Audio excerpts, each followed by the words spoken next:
it's time for supper, and I'm going to make something I really like to do, pork chops. Very simple, and it's my own recipe.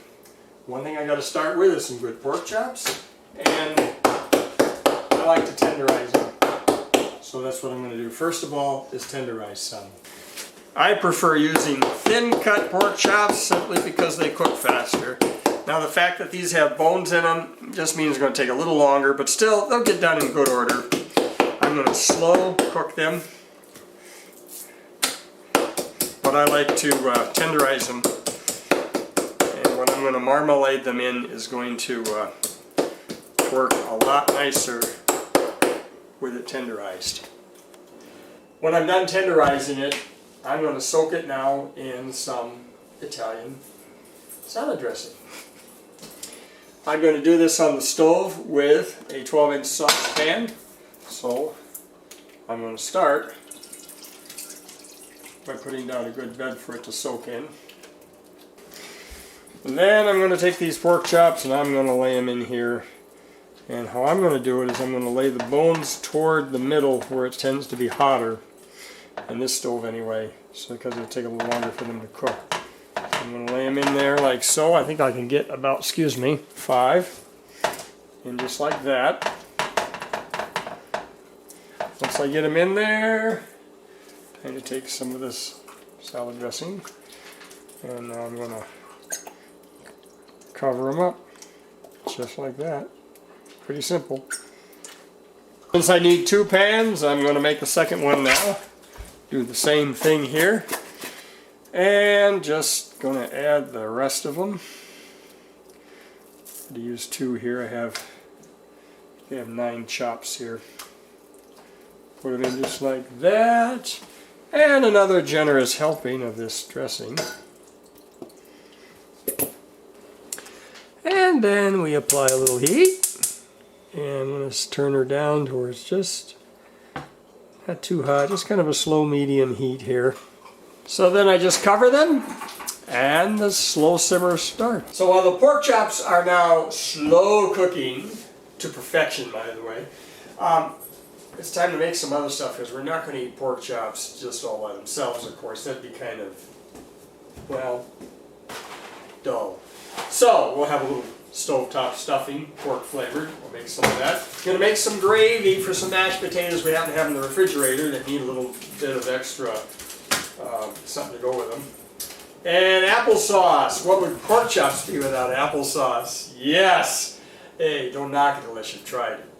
I have both unsweetened and cinnamon, but unsweetened is pretty bland. Cinnamon is got a lot of sugar here, 21 grams per serving. It's only a half a cup. That's pretty stiff. So what I'm going to do is I'm going to cheat. I'm going to mix the two, lower the sugar level of the applesauce overall, and then make up for taste a little bit by adding some of my own cinnamon.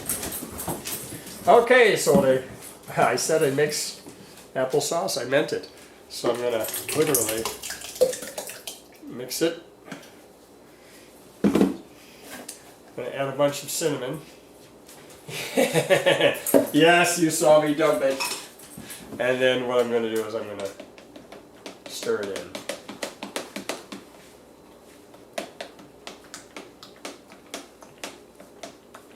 And there we've got it mixed up to a nice consistency, and you know what? It tastes pretty good. Trust me on this one, especially on those pork chops. Okay, they're coming along. In a little while I'm going to flip them and let them cook a little while longer. So I'm going to flip these. They've been cooking a while. Just want a nice even job of it.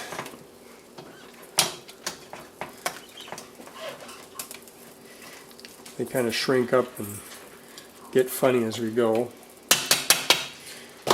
And while we're waiting for the pork chops to get done and doing some other stuff, it's always good to give the cameraman, in this case Joshua, a little something to do. And he likes applesauce, so he's, I think, mixing up his own batch for his own personal use. Okay, I just checked my pork chops, and what I did is I combined both saucepans at this point into one, and I'm just going to let them simmer a little longer in here. And what I'm trying to do is not just cook them, but I'm also trying to boil off some of the excess water and kind of concentrate some of the flavor down a little more. Again, I'm no chef tell or anything. I'm just kind of winging it here, but this is how I often do it, and we'll see the results in a little bit. So, on to the stuffing. Well, I got to add a cup and a half of water to begin. Tear open the breadcrumbs of the stovetop. And we put that water on the stove. Add the necessary butter. Turn on the heat. And add it into the water once it's boiling. Turn the heat off. And give it a good stir up.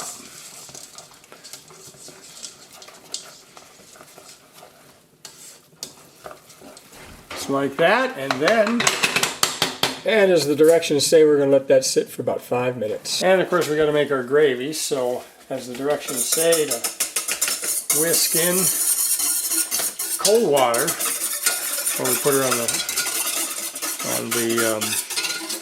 stove to get her going here. Oh, and don't forget the stuffing to fluff it with a fork after it has stood for about 5 minutes. And as the directions say, just to bring it to a slow boil, stirring it frequently. We're back to the gravy, by the way. Okay, so the gravy's done and it's thickening up. That'll go good with the potatoes, which I have right here. I heated some up that we had in the refrigerator. And I think we're just about ready to eat. And I was going to have a nice table display, but everybody sort of tore into the pork chops, so... this is all that's left. We've already gone through a lot of the stuffing, the potatoes, and the gravy. A few pork chops left, but you know what? That was really good. Marinated in that Italian. What did you think of it? Nah. They liked it. He's Sure just a bit we camera did. shy. Wish you could enjoy this. Try it sometime. It's really good.